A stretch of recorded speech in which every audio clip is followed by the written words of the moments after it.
कौन ब्रह्मा का पिता है, कौन विष्णु की मां, शंकर का दादा कौन है, हमको दे बता।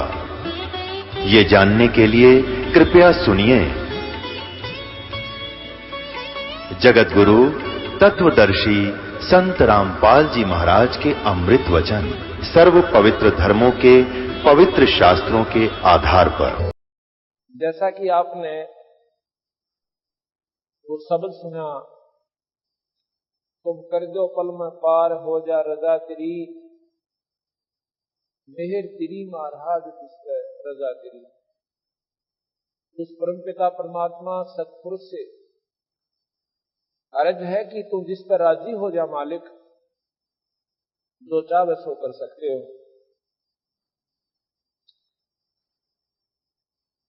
काल कष्ट से जीव दुखी सुन,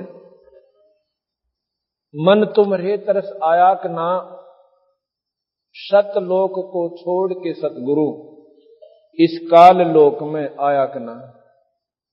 तपस्या पे जीव जड़े थे, उनको देख दुख पाया कि ना, वहां खूब हुई तकरार निरंजन गेल तेरी, तुम कर दो पल में पार हो जा रजा तेरी, मेहर तेरी महाराज जिस पे रजा तेरी।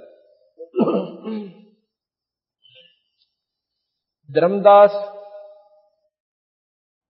एक बहुत ही धनवान पुरुष थे, सेठ थे। इतने सेठ थे कि बांधवगढ़ शहर में रहते थे और बांधवगढ़ के नवाब राजा जो होते थे वो धर्मदास के परिवार से वित्तीय सहायता प्राप्त किया करते थे, उनकी मदद करते थे। वो इतना पैसे से परिपूर्ण वो हंस आत्मा, फिर भी परमात्मा में रुचि एक विशेष ढंग की थी। बांधवगढ़ मथुरा से लगभग 1000 किलोमीटर की दूरी पर पड़ता है और आज से 550 वर्ष पहले की पूर्व बात है। अब हम बांधवगढ़ होकर आए हैं, जबकि सड़कें प्रॉपर बन गई है और गाड़ी में भी वहां पर बहुत समय लगा हमें जान में, यानी कार के द्वारा। और ऐसे उबड़ खाबड़ वहां पर रास्ते हैं, कभी नीचे उतर गए पहाड़ हैं और कभी ऊपर न चढ़ गए, और कभी ऐसे बांगे टेढ़े से कसूते जंगलामा का। इधर इतनी ऊंची पहाड़ नजर आवश्य तो नीचे साइड में नाला घना है। उस समय वो नाले इतने थे जिनको घाट बोलते हैं, और वो हिम्मत करके वो परमपिता परमात्मा की प्यारी आत्मा वो धर्मदास सेठ बांधवगढ़ से पैदल चला और मथुरा के अंदर पहुंच गया।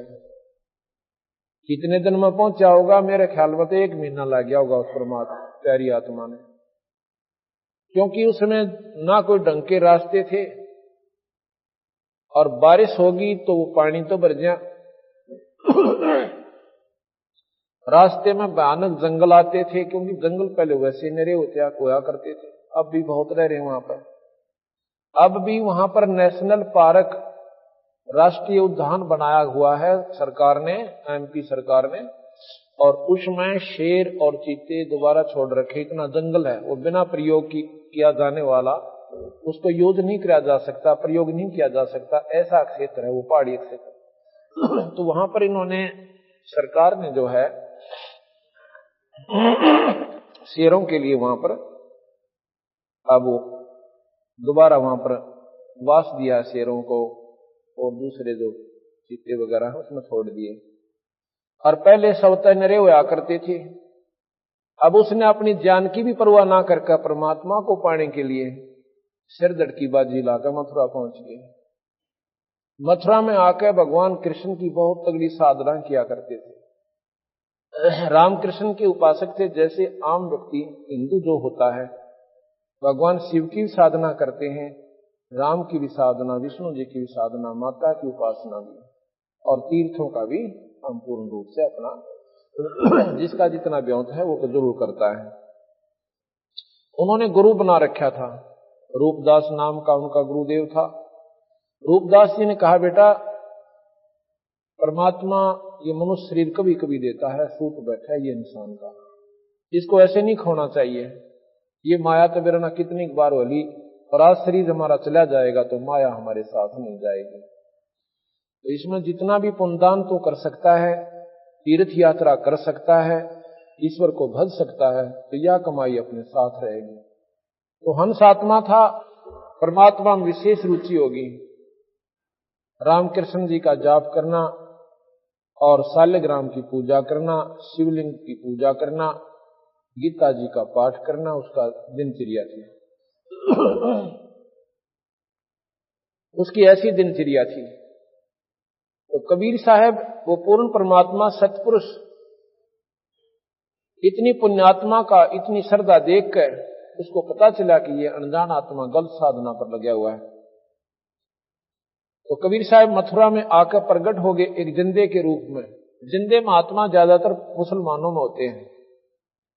वो कैसे होते हैं? एक काला सा टोप, ऊपर इतना लंबा चौटा टोप का, इतनी लंबी टोपी बनाते हैं लंबी लंबी, वैसे कपड़े से की, और तहमंद बांध लेते हैं, और एक ऊपर जैसे कपड़ा कुर्ता पहनते हैं। लेकिन उस समय उन्होंने वो रूप नहीं बनाया था, फिर बाद में बनाते हैं। पहले ऐसे साधारण से भगत के रूप में। और धर्मदास को देखा, सुबह उठा, एक सथान लिपया, पहला तो गोबर, गऊ के गोबर तय, और गंगा उसमें जल छिड़का पवित्र कुएं का लाके, और फिर वहां पर भोजन पकाया, भोजन पका के खाना खाया। हाँ, उससे पहले उनकी पूजा करी, वो लीप ल्याप के वहां पर मूर्तियां रखी भगवान वो ठाकुर जी की, उनको नवाया, नवा कर उनके कपड़े पहनाए, मुकुट रखा, माला डाली, मुकुट रखा, तिलक लगाया। उसके बाद फिर अपना गीता जी का पाठ करने लगा। कबीर साहब इतनी दूर बैठे देख रहे हैं जैसे कोई भक्त देख रहा हो। तो थोड़ी देर के बाद जब वो अपनी पूजा से निवृत्त हो लिया, तो कबीर साहब आकर कहने लगे, महात्मा जी क्यों उसने माला गाल रखी गल में, और वैष्णव साधु जैसा रूप बना रखा, तिलक लगा रखे, किसने? धर्मदास जी ने। कबीर साहब कहने लगे, भगत जी महाराज जी, आपको तो लगता है बहुत ही ज्ञान है परमात्मा के बारे में, और मैं बहुत भटक लिया, मुझे कोई ज्ञान नहीं हुआ, मैंने कोई सतमार्ग दर्शक नहीं मिल लिया। तो धर्मदास कहने लगा, भाई मैं बता दूंगा तेरे को, और जैसे मैं कहूं ऐसे कर लिए, तेरा बेड़ा पार हो जाएगा। अगजी मत ने ढूंढू था परमात्मा को, ऐसा मन व्यक्ति मिलावे, ऐसा संत मिलावे, मेरा बेड़ा पार हो है। क्या करते हो? उन्होंने बताया कि मैं गीता जी का पाठ करता हूं, 68 तीर्थ करता हूं, 68 तीर्थ करता हुआ अब मैं मथुरा में आया हुआ हूं, और भी अभी बाकी तीर्थ मेरे बकाया से सारे करके आऊंगा। कितने दिन लगेंगे? अके मेरा 2 वर्ष भी लग सकते हैं, 1 वर्ष भी लग सकता है, 6 महीने तो आज अगर कोई 68 तीर्थ करना चाहे अपनी कार में जाकर तब लगते हैं प्राणी को, और 60,000 रुपये लग गए, अब 30 में भी ना सब है। 68 तीर्थ पर जाने के लिए कम से कम 6 महीने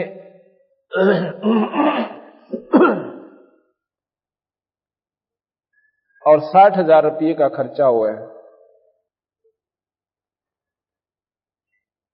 तो वो कहने लगा, भाई ठीक है जी, बड़ी बढ़िया बात बताई आपने, और क्या करते हो? कि गीता जी का पाठ करते हैं हम। अच्छा जी,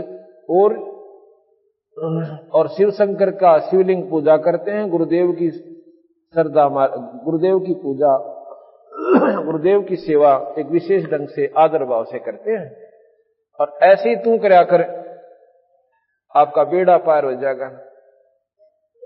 अच्छा जी। वो कबीर साहब कहते हैं, जी एक बात बताओ, इस तीर्थ के अंदर जिसमें हम स्नान करने जाते हैं, मैं ऐसे ऐसे फला फला तीर्थ पर गया था, वहां देखा कि इतना गंदा पानी, और उसमें जीव जंतु निरे, और वो जीव जंतु जब उस तीर्थ में पहले ही विद्यमान थे, यानी वहीं पर रह रहे थे, तो वो तो महाराज जी कति मुक्त हो जाएंगे, उनकी मुक्ति तो जरूर हो जाती होगी। अब धर्मदास जी बड़ा सहम सा गया कि बात तो इसने इसी कर दी कि जो पहले ही जीव उसके अंदर विद्यमान है और जो 24 घंटे उसके अंदर रहे वो नाव है, वो तुम्हारा जी सब तो पहले पार होते होंगे फिर। और जो स्नान करने प्राणी जाता है तीर्थ में जब स्नान किया जाता है तो सूक्ष्म जीव जो पानी के अंदर दिखाई भी ना देते और वो हाथों की रगड़ से मार दिए जाते हैं। क्या महाराज जी वो पाप नहीं लगेगा? भगवान कबीर साहब उस जीव आत्मा को महाराज जी कह के पुकार रहा ताकि वो राजी होगा बता दे सारी बात को। तो धर्मदास कहने लगा भाई जी पाप तो देखो होता ही होगा, वो पाप तो पाप है, जीव हिंसा तय कितना कर ले, इतना ज्ञान उसने जरूर था। और एक बात बताओ, रामकृष्ण जब नहीं थे तो क्या परमात्मा पहले था को नहीं? राम तो त्रेता में, कृष्ण जी द्वापर में। उस ईश्वर का नाम तो जी कुछ और ही होगा जो सतयुग में उपास्य था, नाम से वो मुक्ति बताता है। धर्मदास एकदम सहम सा गया, नो बोला हम व्रत करते हैं एकादशी का। अच्छा व्रत करते हो, व्रत करने से क्या लाभ होता है? कहते स्वर्ग प्राप्ति होती है।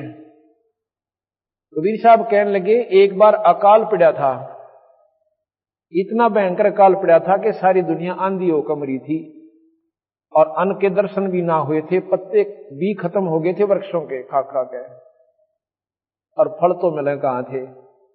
उन जैसा व्रत तो मेरे ख्याल कोई कर भी नहीं सकता, आप तो कदे भी नहीं कर सकते धर्मदास जी। और उसमें सारी एक कमते लेकर और माउसताई और फिर एक कमते लेकर पणवासी ताई सारी तिथि आ गई थी और अंधे होकर कुत्याड़ी मौत मेरे थे। नीरत या तसली होती कोई ना, हूं आपको हो सो मैं नकारा करता कोई ना। धर्मदास कहने लगा हम जीव हिंसा नहीं करते कोई भी, और ऐसे बड़ा हमारा सबसे उत्तम पंथ है वैष्णो धर्म। कहने लगे आप कहां से चले हो? कि बांधवगढ़ से आया हूं। कितनी दूर है यहां से? कि जी हजारों किलोमीटर। उसमें कोस होते थे कि लगभग 400 450 कोस पड़ता है। और पैदल आए? कहां जी पैदल आया। कितने जीव मारे रास्ते में आपने? आप अपने स्वार्थ की खातिर निकले, आत्म कल्याण भी एक स्वार्थ ही है। और वो बेचारे अपने बच्चा के चुग्गे खातिर, कोई कीड़ी चीटी अपने बिल से निकली और वो तू ऐसे मारा भगदी, उनका भी ले खतरे सिर पर होगा। यहां पर गीता जी में लिखा कि जैसे कर्म प्राणी करेगा वो दोनों भोगने पड़ेंगे।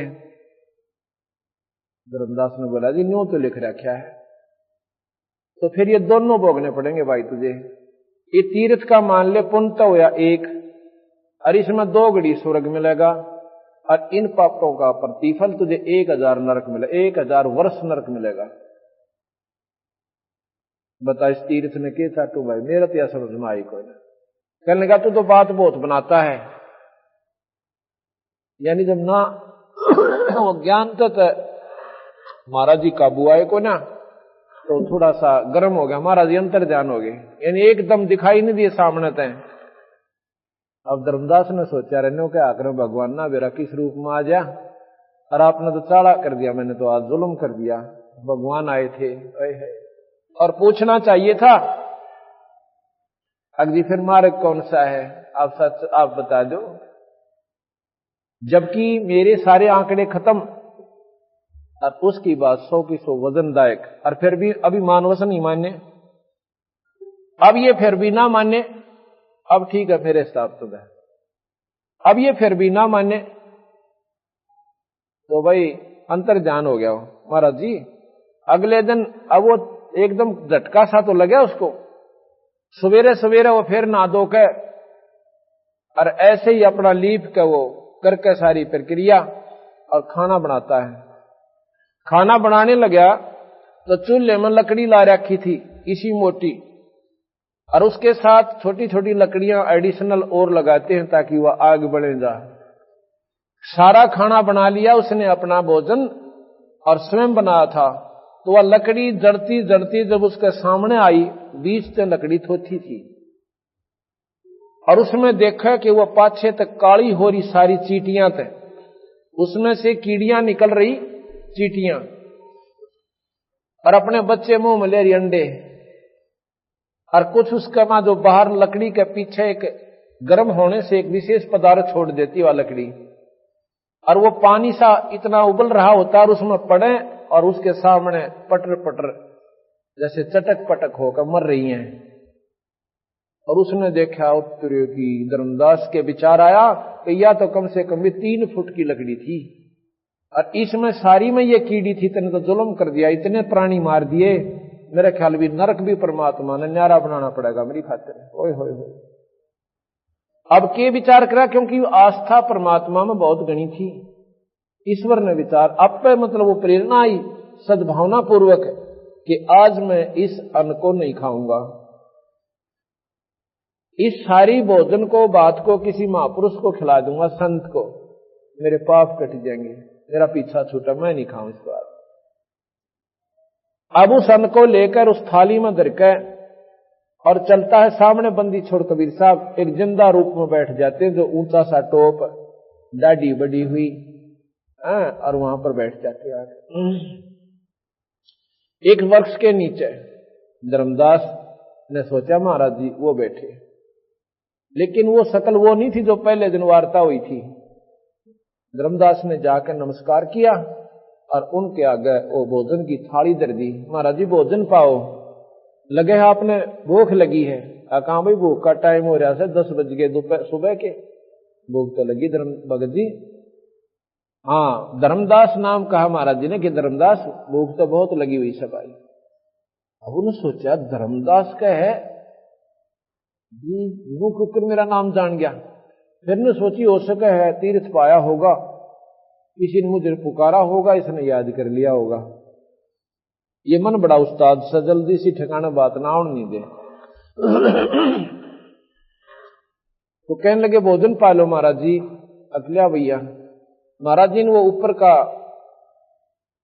जो छालना सा ऊपर डाल रखा था कपड़ा, वो उठा दिया, हटा के लोटे में तपने में तो पानी लेके ऐसे कोई मंत्र सा बुदबुदाया और छींटे मार दिए। वो सारी की सारी सब्जी और रोटियां की कीड़ी बन गई, चीटी बन गई और काली थाली होगी पतई। और नो निकलने बेचारी वो अपने बच्चे मुंह में लेकर नो बोला, धर्मदास तेरे तक कसाई भी चोखा, इतने पाप के भोजन को और मुझे खिलावे और रोज तो प्रतिदिन खावे। और फिर उसी स्वरूप में आगे जो पहले दिन वार्ता करी थी, तू क्या कहे था मैं जीव हिंसा नहीं करता, इतनी जीव हिंसा यहां पर होती है भगत जी, तेरे पर गिने भी को ना जा,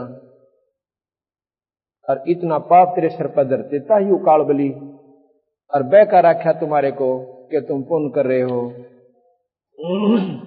पुण्य थोड़े और पाप गणे। धर्मदास तो चरणा में पढ़कर रोएगा, छोड़ जाए को नहीं, छोड़ जाए को नहीं।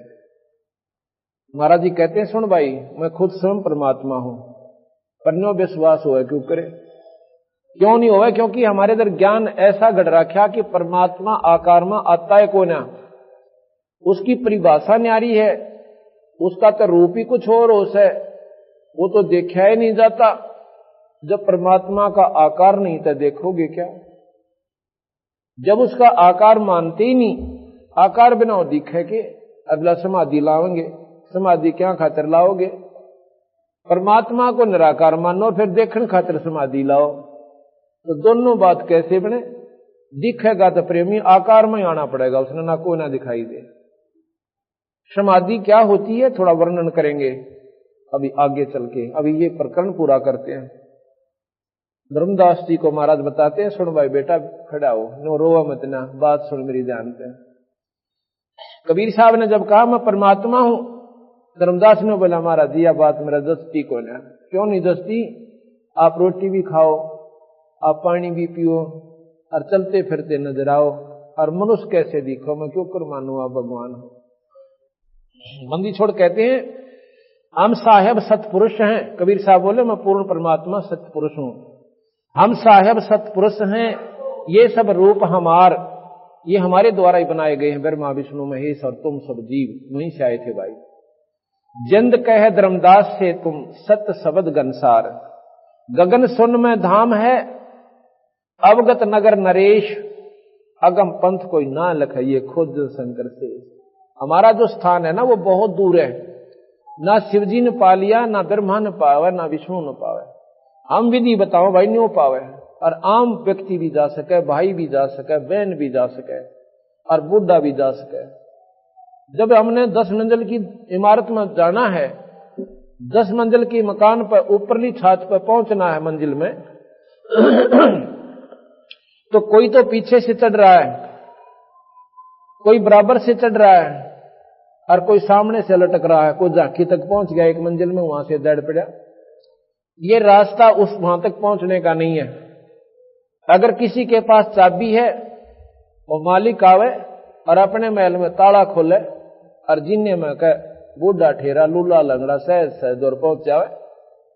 इसी प्रकार विधि ठीक हो परमात्मा पाने की तो आम व्यक्ति गृहस्थी सबसे पहले पार हो सकता है। अगर परमात्मा वही लोग पावे जो जंगल में बैठ जाते हैं तो आम क्या खातिर बाट देखें, फिर किस लिए गीता के पाठ न करते हैं, किस लिए हम राम राम कर रहे हैं। तो हमारा तो नंबर है कोई ना वक़्त देवी। तो गरीबदास महाराज ने, कबीर साहब ने यही भ्रम तोड़ा, भाई इस अंधेरे नटा दो। परमात्मा पाने के लिए कितने भी संत वो सब गृहस्थी भी पार हुए हैं। जैसे दरू को पार मानते हो और प्रहलाद को पार मानो। दरू ने 5 साल की आयु में, 5.5 साल की आयु में परमात्मा पाया, उसके बाद शादी करवाई 16 साल की आयु में और शादी करवा कर फिर 30,000 वर्ष राज किया पृथ्वी पर, क्योंकि उसका बड़ा भाई उत्तम मर चुका था, जिसको उत्तानपाद ने राज दे दिया था। उसकी मौसी के वचनबद्ध हो गए। वो जंगल में लड़ाई में मारा गया था, गंधर्वों के साथ लड़ाई हुई थी। उसके बाद क्योंकि राज ही मांगा था ध्रुव ने भगवान से और स्वर्ग प्राप्ति मोक्ष, तो उसने 30,000 वर्ष राज किया। और 2 शादियों का प्रमाण सुख सागर में मिलता है कि ध्रुव की 2 शादियां हुई और फिर स्वर्ग में गया। इसी प्रकार प्रहलाद ने 10 साल की आयु में हिरण्य को नरसिंह प्रकट हुए, दर्शन हुए, उसके बाद ब्याह करवाया। और राजा बलि जिसने 100 यज्ञ करी थी, 100 मन देसी घी की, और जिसमें स्वयं भगवान विष्णु 52 बनकर आए थे, वो राजा बलि प्रहलाद का पोता था, बैलोचन का लड़का था। प्रहलाद का लड़का बैलोचन था, बैलोचन का बलि हुआ। तो महाराज कहें, और गरीबदास महाराज छुड़ानी में हुए। एक जमींदार के घर में जन्म था, 4 लड़के 2 लड़की हुई, और उनका सारा प्रक्रिया करी, बच्चे पालन पोषण किया और खेत में काम किया। परमात्मा पाया, ढोल के डंके पर गाया और यह विधि बताई कि ये रास्ता आपको बिल्कुल आसानी से पार कर देगा। अन्य साधन है सतलोक तक जाने के, और ये अन्य साधन है स्वर्ग तक जाने के। और कबीर साहब गरीबदास जी का जो नाम मंत्र है वो सतलोक ले जाने का, यानी जहां पर ब्रह्मा नहीं जा सकता, जहां विष्णु नहीं जा सकता, जहां शिव नहीं जा सकता। क्यों नहीं जा सकता? क्योंकि ये सतनाम और शारनाम उपासक संत जिसको अधिकार हो वो देव है, और उसके नाम का जाप वो प्राणी गुरु मर्यादा में रह के करे तो वो जा सकता है। तो ब्रह्मा विष्णु महेश को कबीर साहब स्वयं आकर मिले थे, उनको प्रथम श्रेणी का नाम दिया था, ब्रह्मा को भी, विष्णु को भी, शिव जी को भी। दूसरी श्रेणी का जब नाम देने के लिए वो गए सतनाम का, तो निरंजन ने उनकी बुद्धि फेर दी, उनमें प्रकट हो गए। ब्रह्मा कहता कि महाराज जी देखो, वेद से ज्यादा मैं नहीं मान सकता, ये प्रमाणित शास्त्र है परमात्मा के प्रकट किए हुए। कबीर साहब ने कहा कि भाई ब्रह्मा, उस मालिक ने एक सूक्ष्म वेद और दिया था, लेकिन उस सूक्ष्म वेद निरंजन ने छुपा दिया, ये आप तक नहीं आने दिया। वो सूक्ष्म वेद का भेद मैं पुनः आपको देने के लिए आया हूं। नहीं माना ब्रह्मा जी भी। विष्णु जी ने भी ऐसा ही कहा, महाराज जी हमारे पास 4 पदार्थ हैं, अर्थ धर्म काम मोक्ष। उसके किए कर्म का, धर्म धार्मिक कर्मों में रुचि बढ़ा दें, क्योंकि गीता जी के ज्ञान से, रामायण महाभारत के पाठ से अंतःकरण साफ हो जाता है, भक्ति करने में रुचि बढ़ जाती है, काम मनोकामना पूर्ण हो, और मोक्ष कहते हैं स्वर्ग प्राप्ति कर दें। अंतिम यहां का स्वर्ग है 21 ब्रह्मांड तक। इसी प्रकार शिवजी को कहा, शिवजी ने भी वैसे महाराज का आदर बहुत किया शिव भगवान ने कबीर साहब का, लेकिन ये बात आगे स्वीकार नहीं करी। कहते हैं जी ब्रह्मा जी ने बताया वेदों में ओम तो बड़ा मंत्र नहीं, और निरंजन से ऊपर भगवान नहीं, ब्रह्म से ऊपर कोई शक्ति नहीं। अच्छा भैया कोई बात नहीं। तो इस प्रकार जब तक सारनाम सतनाम नहीं प्राप्त होता, प्राणी पार नहीं हो सकता। गरीबदास जी ने लिखा, हम बैरागी ब्रह्मपद और सन्यासी महादेव, सोहम मंत्र दिया शिव जी को, वो करे हमारी सेव। वो शिव भगवान भी हमारी सेवा करता है। लेकिन आज हम इस स्थिति में हैं कि कबीर साहब को प्रथम तो शक्ति स्वीकार कर राजी को ना कि इसमें कोई शक्ति है, क्योंकि हम उनको एक कवि, एक दुल्हा, बस इससे आगे स्वीकार नहीं कर पाए। क्यों नहीं कर पाए? क्योंकि उनकी लीलाओं का हमें ज्ञान नहीं हुआ। भगवान राम और कृष्ण शिव विष्णु जी को हमने क्यों परमात्मा स्वीकार किया? उनके जीवन चरित्र पढ़े। रामायण के अंदर भगवान राम की महिमा और राम कृष्ण लीला के अंदर भगवान कृष्ण की लीला बचपन से लेकर और आखिर तक हम सुनते चले गए। जो उन्होंने चमत्कार किए, जो उन्होंने लीलाएं दिखाई, उनके द्वारा हम इतने आकर्षित हो गए इनकी तरफ कि ये पूर्ण परमात्मा मान लिए। महाराज ने ये नहीं कहा कबीर साहब ने कि ये परमात्मा नहीं है, ये 3 लोक के भगवान है, 3 लोक के साहिब है। और 3 लोक के परमात्माओं में जो शक्ति होती है इनमें परिपूर्ण है। कंस जैसे राक्षस को ये खूब मार सकते हैं, रावण जैसे निर्भाग ने ये खूब गढ़ सकते हैं, लेकिन भाई ये जन्म मरण नहीं मिटा सकते, और भाग से ज्यादा नहीं दे सकते और भाग से कम नहीं कर सकते। और कबीर साहब क्या कर सकते हैं? ये भाग बढ़ा भी सकते हैं, ये घटा भी सकते हैं माड़े कर्मों को, इनमें और सतलोक प्राप्ति करवाएंगे, स्वर्ग नहीं जाने देंगे।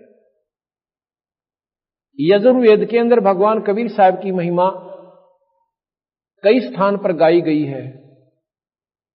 सतपथ ब्राह्मण में, गोपथ ब्राह्मण में 108 श्लोक है, जिसमें पार्वती भगवान शिव से पूछे कि भगवान आप किसका ध्यान लगाते हो?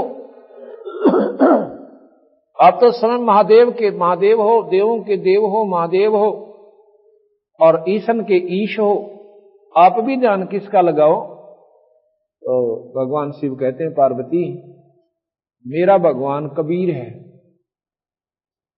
वो कहती है कबीर तो हमने पहली बार सुना भगवान, अब यह तो गलती खारी दुनिया। ये वो शक्ति है कि इसके बराबर इस ब्रह्मांड में कोई ईश्वर नहीं है। 108 श्लोकों में कबीर नाम की महिमा का न्यारा न्यारा वर्णन आपको वहां पर पढ़ने को मिलेगा। इस प्रकार अब धर्मदास के पास हम वापस आते हैं कि धर्मदास को महाराज जी समझा रहे हैं कि धर्मदास जो साधना आप कर रहे हो ये आपको पार नहीं कर सकती। प्रथम तो इतने उलझेड़े मुलझ गए कि उस काल बली ने आपको इतना गलत रास्ता दे रखा से, और उन संतों ने कहां से ज्ञान हुआ? बेचारे उन्होंने अपने शास्त्र पढ़े और उन शास्त्रों का अनुसरण किया और वही डंडोरा आगे पीट दिया। तो कहते हैं धर्मदास ले मैं बताऊं भाई तो कितने नुकसान करके आता है, मैं पूर्ण परमात्मा हूं। कैसे? गगन सुन में धाम है अवगत नगर नरेश, अगम पंथ कोई पावे नाही है खोज शंकर शेष। वो स्थान नहीं मिलता इनको, क्योंकि वो मार्ग, वो नाम, वो जाप, वो साधना यहां नहीं है। वो मैं देऊं भाई। सुन गगन सतगुर बसे पृथ्वी आसन थीर, और गरीब धर्मदास धोखा दिला वे छानो नीर और खीर। ना मैं जन्मो ना मरो, ना आऊं ना जाऊं, और शब्द विहंग सुन में ना हमारे धूप ना छान। ना तो मैं पैदा होता, कबीर साहब कहते, और ना मैं मरता। ये प्रमाण आपको आज बताएंगे कि कैसे कबीर साहब का आना हुआ और कैसे यहां से जाना हुआ, और बीच में उन्होंने कितने कितने चमत्कार आपको दिखाए। अगर हम इनकी महिमा को भगवान विष्णु यानी राम और कृष्ण की लीला से तुलना करेंगे, तब इतना तो जरूर यकीन होगा आपको कि जरूर ईश्वरीय शक्ति थी। बोले जिंद सुनो धर्मदासा, अमर पिंड प्राण नहीं श्वासा। वो जिंद रूप में, जिंदा रूप में साहिब आए थे परमात्मा कबीर साहब सतपुरुष। कहते हैं बोले जिंद सुनो धर्मदासा, अमर पिंड प्राण नहीं श्वासा। और गर्भ योनि में हम नहीं आए, और मादर पिदर ना जननी जाए। ना मेरे माँ बाप और ना किसी माँ का मैं पैदा होता। शब्द स्वरूपी रूप हमारा, ये जो शरीर दिखा है ना तूने, ये मेरा शब्द रूप है। और क्या दिखलावे आचार विचारा। आचार किसे कहते हैं? जैसे कर्म कांड करते हैं, भाई मूर्ति पूजा करना, तीर्थ व्रत करना, ये इस प्रकार गीता जी का, भागवत का, रामायण का प्रतिदिन पाठ करना, ये आचार है, कर्म कांड है। और कर्म कांड स्वर्गापुर वासा,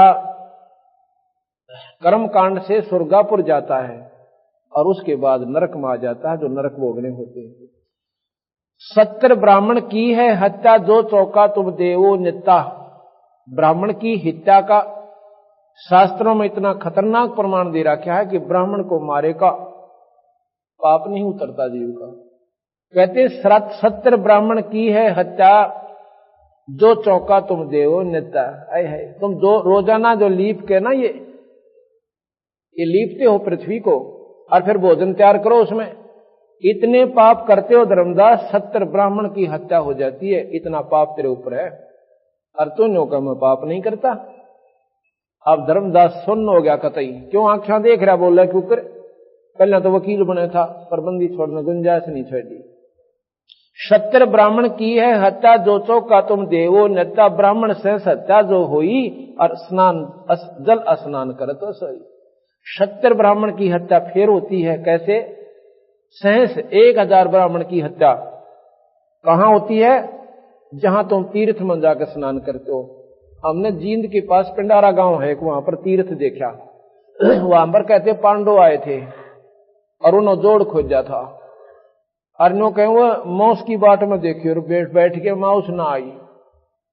अरे बिला शराब देगा, बिला कलयुग में रोज आया करेगी। एक बात बताओ, पांडव स्वयं दुखी, एक भी काम हल नहीं हुआ उनका, और उन जोड़ खोजा, हम नान जाओ उसमें। जब वो स्वयं सुखी नहीं हुए वहां के स्नान करने से, और हम वहां स्नान करके सुख की बाट देखें, ये उड़जेड़े किसने लाए?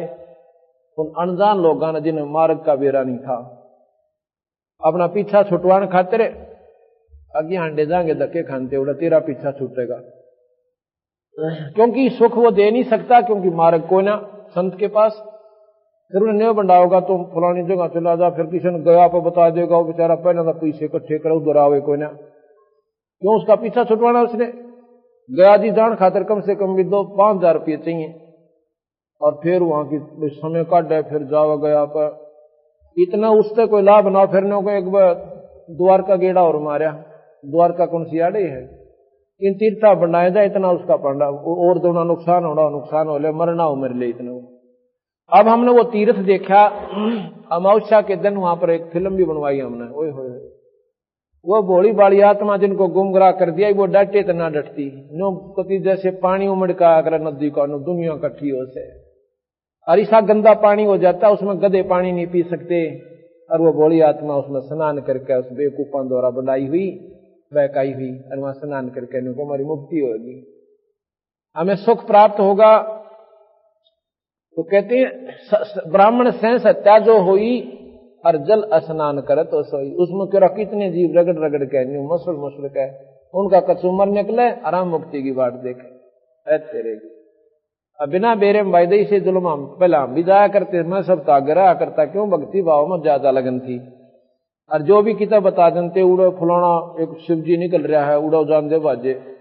अब शिवजी के निकला मूर्ति दरी पाई हुआ, किसी को उधर गया होगा, एक बताते हैं, एक ने ऐसा खेल खेला तो शिव जी निकालन का कि एक के खेत में बैठा थोड़े से दिन वो महात्मा, और वहां की एक रैग बोरी चिना की दाब खुर्दवा के खड़ा, बोरी चिना की दाब दी रात ने, और उसमें एक मूर्ति धर दी शिव जी की, ऊपर 1 फुट 1.5 फुट माटी घेर दी, और फिर 6 महीना पाछा फेरा उस पर घास जमा पाया उड़े, उतनी निशानी पुक्की करेली थी। गांव में डंडोरा पिटवा दिया अपने जो सेवकों द्वारा, बोला भाई हाँ शिव जी निकलेगा परसों, उड़े पानी गिरना शुरू कर दिया। पानी डाला और दूर से बना रखा उसने पानी का भी सिस्टम, एक नाली सी खोद बना के उसमें पानी ठोक दिया, वो चने फूल गए, फूल के चने हुआ शिव जी निकलने लग गया, सारा गांव इकट्ठा हो गया और मार बगन हो गया भाई उड़े। और शिव जी का मुंह दिखा था, इतने लोगों ने ढक दिया लोटा का, मंड दियो कर दिया होगा, गुआंडा ते डूंडा पाट गया, वो करके इकट्ठा सारे नमालनर वो जा पाछा उन्हें सोचे भाई चल बाबा जी जगह शिव जी ने तक मंदिर में स्थापित कर देते हैं। वो जब खाया तले तो वो चिने गेल चिपटे आए उसके ऐतरा बुलाओ, वो फिर खोदा उसमें एक बोरी चिना की ठोक रखी ठगी। तो इस प्रकार बेवकूफ बनाकर वो शिव जी काट दिया धरती में। परमात्मा धरती में कोई पत्थर बनकर रहता है, वो सर्वव्यापक है। फिर तो इसमें भी है वो, देखो न सोते इसमें नहीं है, वो कण कण में विद्यमान है, इसलिए उसको पाने का स्थान अपना शरीर है, इसमें मिलेगा और कितना पावे को नहीं। और नहीं तो फिर आकार रूप में राम आए कृष्ण आए, उनके देखने से कौन पार हो गया। अगर नाम बिना पीछा छूटता हो जीव का तो भगवान कृष्ण देख कितना देखा था और सारे पार हो जाते दर्शन से होते। तो ये तो नाड़ी आंट पकड़ा रखी हमारे ताई, और हमने को ज्ञान मिलाना इस मार्ग का। ब्राह्मण से सत्या जो होई, जल स्नान करत हो सोई, चौके कर्मी किट मर जाई, सूक्ष्म जीव जो दर्शे नहीं। चौके में लिपो हो ना, इतने जीव हैं जो दिखते भी को ना, और वो नो के सारे मरे हैं और तुम्हारे को बहुत पाप हो से।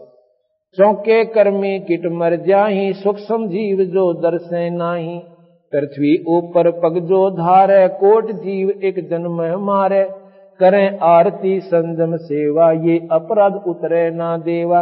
हरि बाती पृथ्वी के रंगा, कोट अनंत कोट उड़े पतंगा, तारक मंत्र कोट जपाही, वो जीव हिंसा उतरे नाही।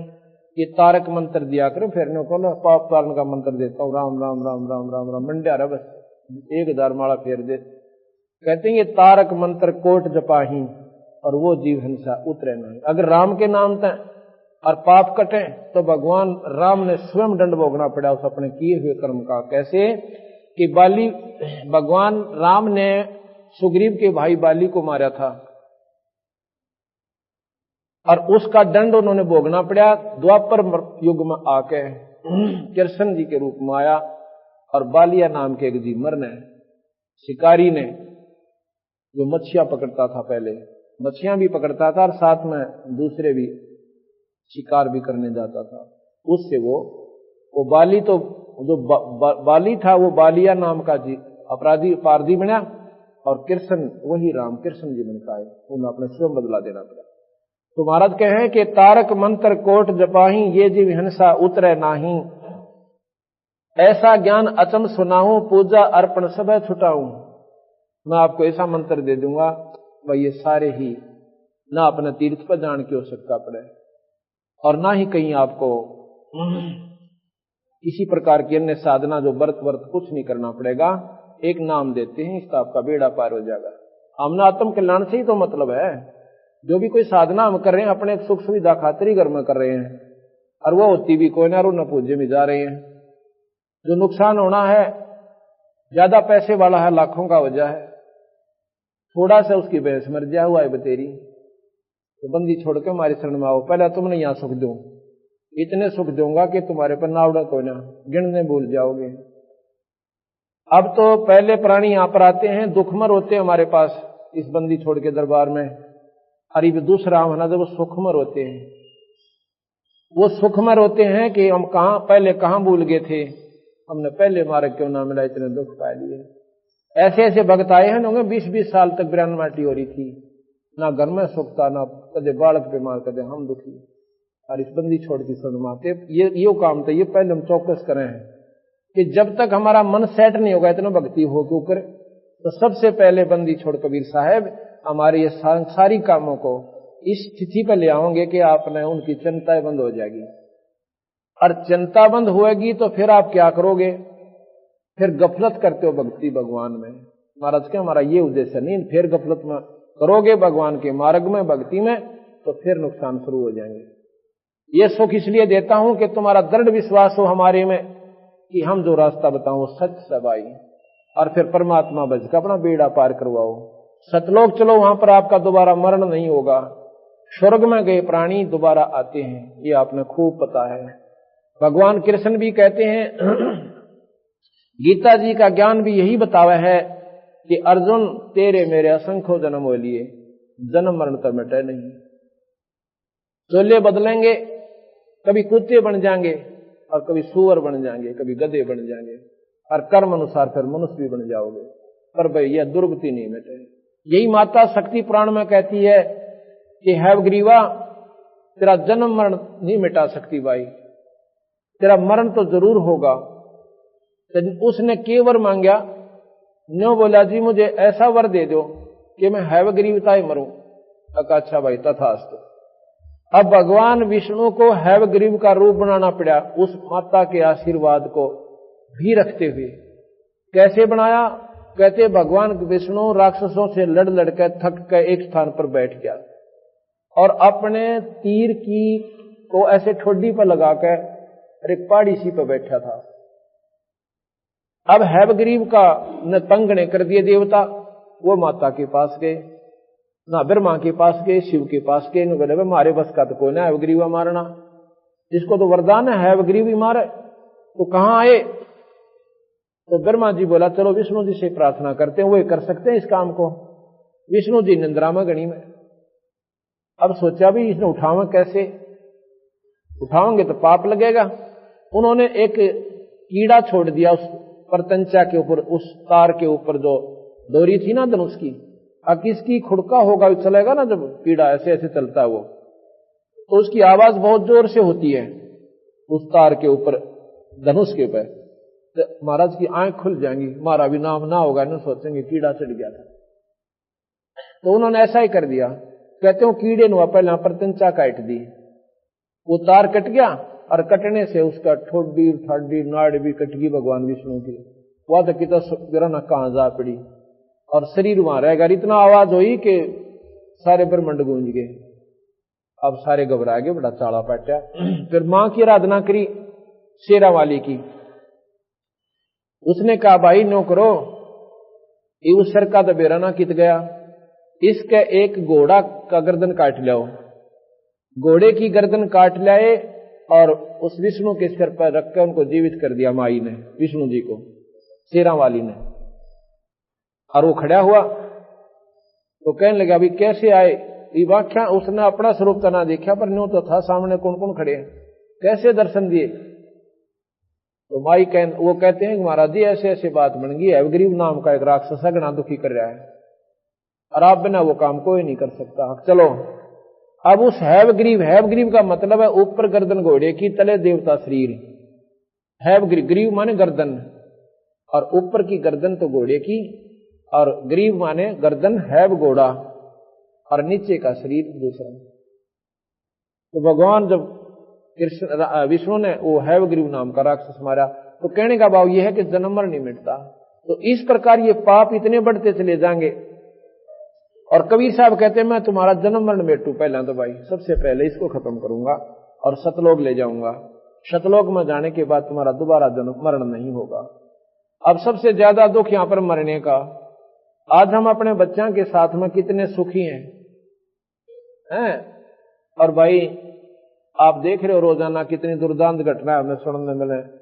कलेजा दैल जाता हमारा भी किसी की सुनते हैं कि एक घर के 2 प्राणी एक्सीडेंट में मर गए और उस घर में के बचा होगा। फिर बाकी सर कूट कूट कर दीवार फोड़ देते हैं और सर फोड़ लेते हैं, पर बनता कुछ को नहीं।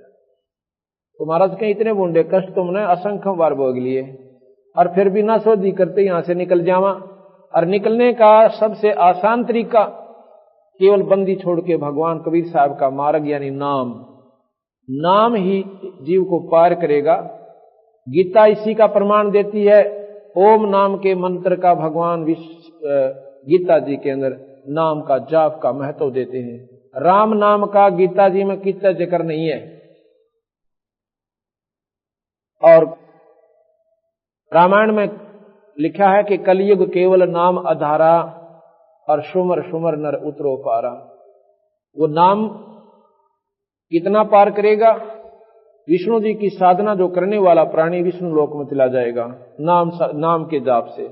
जैसे ध्रुव और प्रहलाद ने नाम ही जाप किया। प्रहलाद तो घर में ही रहा शुरू से ही और नाम के जाप से वही वस्तु प्राप्त की जो ध्रुव ने वन में प्राप्त की। यहां कहते हैं कि ऐसा ज्ञान अचम सुनाऊं, पूजा अर्पण सबे छुड़ाऊं। भाई खान पान में दमन प्राणी कैसे पाओ मुक्त निशानी। खाते हो ना उसमें भी जीव मरते हैं, पानी पीते हो उसमें भी जीव होते हैं, दूध से दही बनती है उसमें भी जीव होकर पैदा होकर मर जाते हैं, उसमें भी पाप हो। तो भाई तुम पीछा के ऊपर छूटे। तो धर्मदास कहने लगा महाराज जी फिर ये पाप तो होते ही रहेंगे जब तक हम आखिर तक रहेंगे। महाराज जी कहते मैं बताऊंगा। हमारे पास एक ऐसा मंत्र है, ऐसी दवाई है कि पहला तेरे पाप कर्मान फूकेगी कि जब ही नाम हृदय धरो भयो पाप को नाश। और जैसे चनगारी आग की भाई पड़े पुराने घास, ढेर लाग रहा हो घास का, चाहे 50 फुट ऊंचा और 10 किला में कहो सूखा घास यानी पाती वगैरह पराल इनकी दानों की, और एक चनगारी एक तिल्ली ला दो उसने फूक के और कति धरती का मिला देगी, हवा आवेगी उसने ठाक भगा देगी, उससे धन जोगी नहीं रहे। तो इसलिए महाराज कहते हैं हमारे पास एक ऐसा मंत्र है जो पहले पाप कर्मान काटेगा और तुम्हारे पुण्य प्रफुल्लित होंगे। ये ना ब्रह्मा के जाप से हो सके, ना विष्णु के हो सके, ना शिव के हो सके, क्योंकि ये आपको इनके नामों से आपके पुण्य बढ़ेंगे, आपकी भक्ति बढ़ेगी, और पाप बढ़ेंगे वो पाप भी गिले बढ़ेंगे। क्योंकि यहाँ दोनों भोगे हैं, पुण्य और पाप। पुण्य के लिए स्वर्ग है और पाप के लिए नरक है। जो ना स्वर्ग में भोगे हैं ना नरक में भोगे हैं वो कर्म आपने इस 184 के गट्टे में भोगने पड़ेंगे। ये ऐसा नियम निरंजन ने बनाकर ये कानून और ब्रह्मा विष्णु में इसको दे रखा है। इसको ये बदल नहीं सकते। हिंदुस्तान के कानून को कोई नहीं बदल सकता जो बना दिया गया, इसका अनुसरण करने से लाभ होगा। इसी प्रकार इन्होंने आगे गीता जी द्वारा और रामायण महाभारत के चरित्र दिखा के यही बताया भाई इसमें रहना है हमारे लोक में, तो ये नियम तुमने निभाने पड़ेंगे, इससे तुम्हारे पाप कम होंगे और भाई पुण्य ज्यादा हो जाएंगे। पुण्य के प्रभाव से तुम काफी दिन स्वर्ग रहोगे और पाप कम होंगे तो थोड़े दिन नरक में जाना पड़ेगा। पर यह चक्र 84 का चक्र एक बार जरूर काटना पड़ेगा। ये नियम है यहाँ का 3 लोक का। कहते हैं कोट जीव जल अचमन प्राणी या मैं संक शुभ नहीं जानी, कहो कैसे विध करो आचारम और त्रिलोकी का तुम सिरभारम। तू काहे का ये भगवान की भक्ति कर रहा भाई, कहो किस विध करो आचारम त्रिलोकी का तुम सिरभारम। और राप्ती सूक्ष्म एक ही अंगा अल्प जीव जूनी जत्संगा। राप्ती कहते हैं हाथी को और सूक्ष्म कहते हैं ना दिखाई दे वो जीव, यानी चींटी ले लो छोटी सबसे इकाई जो हमने दिखाई दे। ऐसी तो कीड़ी मारने का पाप है चींटी के, और ऐसे हाथी के मारने का पाप है। बाप का छोटा बेटा मरे उसने उतना ही दुखावे और बड़ा मरे उसमें भी इतना ही दुखावे माँ बाप ने। इसी प्रकार परमात्मा की दृष्टि में जो भी जीव छोटा मरे, चाहे वो अनजान में मरे चाहे जाने में मरे, उसके लिए उतना ही वो हत्यारा होता है। इसमें थोड़ा सा अंतर हो जाता है। इतना राहत दिया इन्होंने। यहां पर एक कानून है कि जिसने गुरु बना लिया, और गुरु हो पूरा जिसको आदेश हो नाम देने का, घर घर गुरु बन बैठे, उन भोली भाली आत्माओं ने 4 मीठी बात बना के और कहते हम नाम दे देंगे। नाम का सब न नबेरा राम हर कृष्ण घना ओम कर ले, ये तो कोई भी बता सके, लेकिन अधिकारी बिना युग नाम दिया हुआ फलता नहीं, ये काम नहीं करता। उस परमात्मा के दरबार में एक लिस्ट पाओगे जब आप यहां से जाओगे। उस लिस्ट में उस संत का जो यहां पर प्रमाणित है जो नाम देने का अधिकारी है उसका नाम पावेगा, उसकी फोटो पावेगी, और जब आप जाके अपने गुरु का नाम बताओगे वो पार्षद सबसे पहले वो लिस्ट देखेंगे और उस लिस्ट में थारे गुरु का नाम नहीं पाओगा, सीधा नरक में ठोक देंगे। वो नकली पासपोर्ट होगा आपका, नकली पासपोर्ट वहां चाला नहीं चल सकता। इसी प्रकार जैसे भगवान राम और कृष्ण विष्णु आदि का आपने जाप भी करना है, भक्ति करनी है, तो उसके नुमाइंदे उस संत से नाम लो जिसको नाम देने का अधिकारी गुरु से प्राप्त हुआ हो। फिर उसका जाप करो, डट के विधिवत करो जैसे गुरु बतावे, आप स्वर्ग जाओगे। अब ये बार बार क्यों बताना पड़ रहा है कि स्वर्ग ना हम इतनी बड़ी अच्छी जमानत है कि इसका बराबर कोई वस्तु है कोई ना। अब उसकी तुलना में जब सतलोक देखा और ये ज्ञान देखा तो वो कुछ भी कौन पाया। उसके सामने इंद्र दा राज, इंद्र स्वर्ग का राजा होता है और राजा स्वर्ग भोग के इंद्र और गदा बनता है। तो गरीबदास कहे इंद्र दा राज काग दा बेस्टा, ओए होए काग की बीट है इंद्र का राज यानी स्वर्ग का राज भी। और जो हमारे जैसे 2-4 साल उसमें वैसे लेटन खातर जाओ अपने पुन इकट्ठे करके, वो बता के लूट के लाओगे वहां से, और ये 84 चक्कर ने होगा। कबीर साहब कहें भाई इस बखेड़े ने मेरे बिना कोई मेटनिया नहीं सर, क्योंकि सतलोक की जानकारी किसी ने दिए ना शास्त्र में पाई। और वो नाम ओम नाम को ये भी महाराज भी कहते ये उत्तम नाम से 21 ब्रह्मांड तक आपको सिद्धि दे देगा, स्वर्ग देगा, ऐसी सिद्धि दे देगा कि आकाश में उड़ जाओगे। ऐसी सिद्धि प्राप्त कर लेंगे ऋषिजन के कई चोले बना लेंगे, यहां भी दिखा वहां भी दिखा वहां भी दिखा। ऐसी बता नहीं कितनी बताई, ऐसी बना लोगे कि पृथ्वी के ऊपर चलते दिखोगे, ना पानी के ऊपर ऐसे चलेंगे वो संत जैसे पृथ्वी पर चलते हैं। तो कबीर साहब कहते हैं भाई ये मुक्ति का साधन नहीं बने, फिर जन्म मरण ना बेटा इन बात आते हैं। इस ओम के मंत्र से यो काम जरूर हो जाएगा पर 184 ना बेटा। और इस महाराज कहते हैं एक मंत्र और देंगे हम जिसको सतनाम कहते हैं, वो आपके यहां भी सुख देगा और सतलोक में ले जाएगा। हाँ जैसे मैं बता रहा था ना गुरु का प्रकरण था, तो गुरु का क्या काम है, उपदेश ले लिया, पूरे गुरु तय हैं। विष्णु जी का भी पूरा गुरु हो, भगवान शिव का भी पूरा साधक हो, और सतलोक ले जाने वाला संत भी पूरा हो। तो पूरे का तात्पर्य है कि वो आदेश हो गुरु से कि भाई तू नाम दिया करें, तो वो लड़ी जुड़ जाती है उस परमपिता परमात्मा की शक्ति। जैसे थर्मल प्लांट से लाइट आती है बिजली, और आगे वो कनेक्शन उससे ठीक जुड़ा हुआ घर में तक पहुंच गया आपके, तो आपके बिजली वो काम करेगी जिसकी महिमा तुम सुना करते थे। अगर वो विधिवत नहीं आपसे जुड़ी हुई नहीं आई तो वो बिजली नहीं आपके घर में, ते बेशक पंखे लवाए रही हो। इसी प्रकार ये परमात्मा की शक्ति ऐसे विधिवत आती है और उसके नुमाइंदे संत एक तार का काम करता है और उस संत के अंदर से परमात्मा आता है।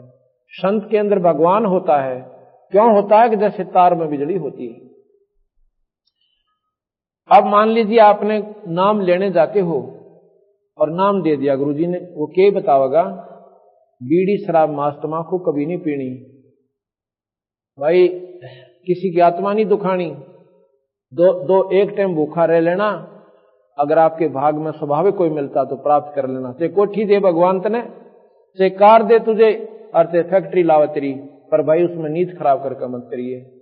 अगर किसी की आत्मा दुखा के करेगा तो सत्यानाश को प्राप्त होगा, और तेरे भाग में होगा डूंडा ठा देगा, वो भाग न परमात्मा नहीं रखा तेरे ने। और नहीं है तो बैठ कर अपना सूखी खा ले एक टाइम, पर लोग दिखावा देखम देखा टेलीविजन मत खरीद जाए। अपने बच्चा ने समझा ले बेटा हमारे बाग में कोई ना, बच्चा की भी आस्था होगी, ऐसी बात नहीं भगवान के नाम पर लागे पास है। तो इस प्रकार जब गुरु के पास जाते हैं तो जब वो नाम देता है ये परख लेता है कि ये अधिकारी हो लिया कि नहीं। उसकी 100 बार पेटा भरता, ये बात सुन ले भाई, अगर ऐसे नहीं करेगा तो आपका खत्म हो जाएगा, हमारा नाम नहीं रहेगा। तो वो समझो एक जैसे लाइसेंस होता है मोटरसाइकिल स्कूटर कार गाड़ी ट्रक चलाने का, वो लाइसेंस बनाने वाली अथॉरिटी के पास जाता है। नियम है कि जो लाइसेंस बनाने से पहले एक ट्रैफिक इंचार्ज होता है, उसको आदेश है कि पहले इसकी ट्राई ले पूरा, इसको साथ बैठावे गाड़ी में और कह चला भाई गाड़ी ने, और भीड़ बां के सारे के चला के लावे, और जब वो बिल्कुल सही चलावे, सही रोड सेंस को यानी सड़क के नियमों को सही निभाता है और ठीक ठाक गाड़ी निकाल आता है, उसका लाइसेंस बना दीजिए। लाइसेंस बनने के बाद अगर एक्सीडेंट हो जाता है तो उसका 90% दोष माफ हो जाता है।